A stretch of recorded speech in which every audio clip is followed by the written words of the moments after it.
नमस्कार, CG news plus 24 में आपका स्वागत है। सबकी बात सच के साथ। तो चलिए रुक करते हैं आज की प्रमुख खबर पर।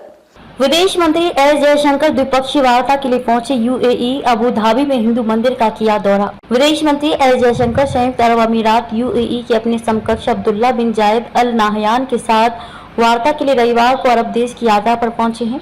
बैठक में दोनों नेताओं की द्विपक्षीय संबंधों, व्यापक रणनीतिक साझेदारी के अलावा गाजा में समग्र स्थिति पर विचार विमर्श करने की उम्मीद है। नाहयान के साथ बैठक से पहले जयशंकर ने प्रतिष्ठित बीएपीएस हिंदू मंदिर का दौरा किया।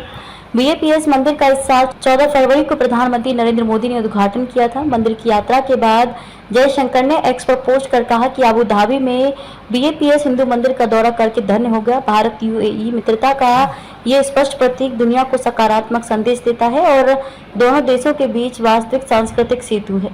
इससे पहले विदेश मंत्रालय ने कहा कि जयशंकर की यूएई की यात्रा दोनों देशों के बीच रणनीतिक साझेदारी के साथ क्षेत्रीय और वैश्विक विकास की समीक्षा करने का अवसर प्रदान करेगी। विदेश मंत्रालय ने एक बयान में कहा कि लगभग 35 लाख भारतीय समुदाय संयुक्त अरब अमीरात में सबसे बड़ा प्रवासी समूह है।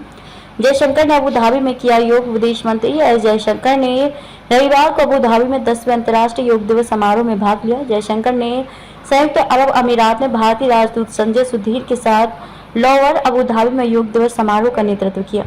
एक्स पर एक पोस्ट में जयशंकर ने कहा कि संयुक्त अरब अमीरात में अंतर्राष्ट्रीय योग दिवस मनाते हुए अंतर्राष्ट्रीय योग उत्साही @LOUVRE अबू धाबी के साथ शामिल हुआ। योग करने से पहले अपनी टिप्पणी में जयशंकर ने कहा कि योग एक भारतीय परंपरा है, लेकिन अब ये वास्तव में एक सार्वभौमिक अभ्यास बन गया है। उन्होंने कहा कि अंतर्राष्ट्रीय योग दिवस ने एक प्रेरणा के रूप में, एक चुंबक के रूप में वास्तव में लोगों को इकट्ठा करने, अभ्यास को फैलाने की एक विधि के रूप में काम किया है। वास्तव में एक तरह से ग्रह को खुद, स्वस्थ और अधिक जुड़ा हुआ रखा है। पेरिस के बम विस्फोट इतिहास में आतंकवाद के सबसे बुरे कृत्यों में शुमार। इससे पहले विदेश मंत्री एस जयशंकर ने रविवार को कहा कि 1985 में कनिष्क विमान पर हुआ हमला इतिहास में आतंकवाद के सबसे बुरे कृत्यों में से एक है। बम विस्फोट की घटना के 39 साल पूरे होने पर उनकी ये टिप्पणी कनाडा की धरती से खालिस्तान समर्थकों की बढ़ती गतिविधियों के कारण भारत और कनाडा के बीच संबंधों में तनाव के बीच आई है। जयशंकर ने इंटरनेट मीडिया मंच एक्स पर कहा कि इतिहास में आतंकवाद के सबसे बुरे कृत्यों में से एक के 39 साल पूरे हो गए हैं। ये घटना इस बात की याद दिलाती है कि आतंकवाद को कभी बर्दाश्त नहीं किया जाना चाहिए। खबरों में अब तक के लिए बस इतना ही। फिर होगी आपसे मुलाकात ऐसी किसी बड़ी और खास खबर के साथ। तब तक के लिए नमस्कार और देखते रहिए सीजी न्यूज प्लस 24।